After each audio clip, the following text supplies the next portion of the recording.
ఢిల్లీలో కేంద్ర మంత్రి కిషన్ రెడ్డి మాట్లాడుతున్నారు. ఇప్పుడు లైవ్ చూద్దాం. నరేంద్ర మోడీ గారిని విమర్శించడం కోసమే తప్ప ఈ సభ ద్వారా ఎవరికి ఒరిగిందేమీ లేదు. తెలంగాణ కాంగ్రెస్ పార్టీ కూడా ఒరిగిందేమీ లేదు. ఎంతో ప్రగల్భాలు పలికి మేము పొడి చేస్తాము,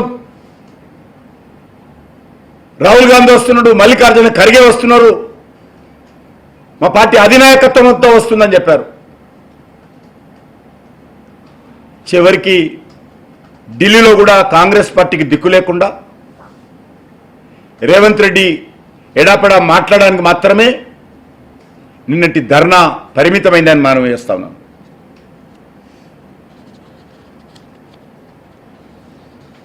నిన్న 31 నిమిషాల ఉపన్యాసంలో రేవంత్ రెడ్డి సోనియా కుటుంబాన్ని పొగడడం కోసం, నరేంద్ర మోడీ గారిని తిట్టడం కోసం మాత్రమే పరిమితమైంది.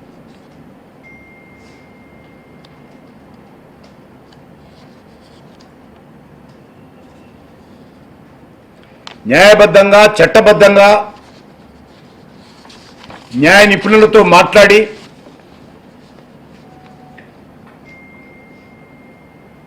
బీసీలకు ఇచ్చినటువంటి 42% అమలు చేయాల్సినటువంటి అవసరం ఉంది.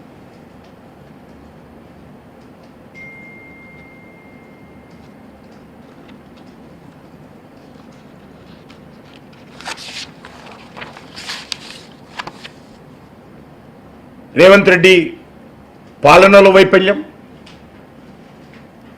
రాజకీయంగా వైఫల్యం, వనరులు సమకూర్చుకొని రాష్ట్ర ఆర్థిక వ్యవస్థను గాడిలో పెట్టడంలో వైఫల్యం, ఇచ్చినటువంటి హామీల అమలులో వైఫల్యం. ఒకటి మాత్రం తెలంగాణ ప్రభుత్వం సక్సెస్ఫుల్గా కరప్షన్లో, అవినీతిలో బీఆర్ఎస్ పార్టీతో పోటీ పడతా ఉంది. బీఆర్ఎస్ పార్టీతో అవినీతిలో అద్భుతంగా పోటీ పడుతూ ఆ రోజు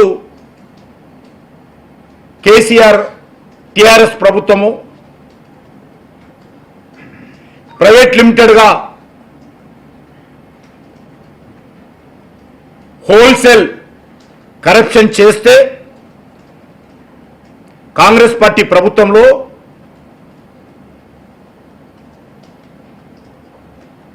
రిటైల్గా ఈరోజు అవినీతి కుంభకోణాలకు పాల్పడుతూ ఉన్నారు. అవినీతిలో అగ్రస్థానం, అప్పులలో అగ్రస్థానంలో ఈరోజు తెలంగాణ రాష్ట్రం ఉంది.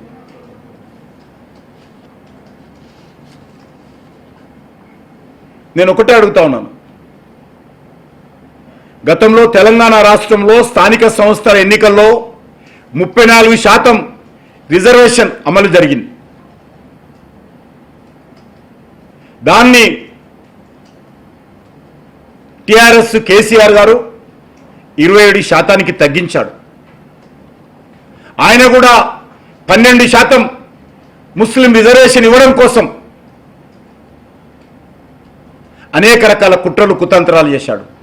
మజ్లిస్ పార్టీ కనుసైగల్లో ఆ రోజు బీసీలకు సంబంధించినటువంటి రిజర్వేషన్లో 12% మజ్లిస్ పార్టీ ఆదేశాలతో ముస్లిం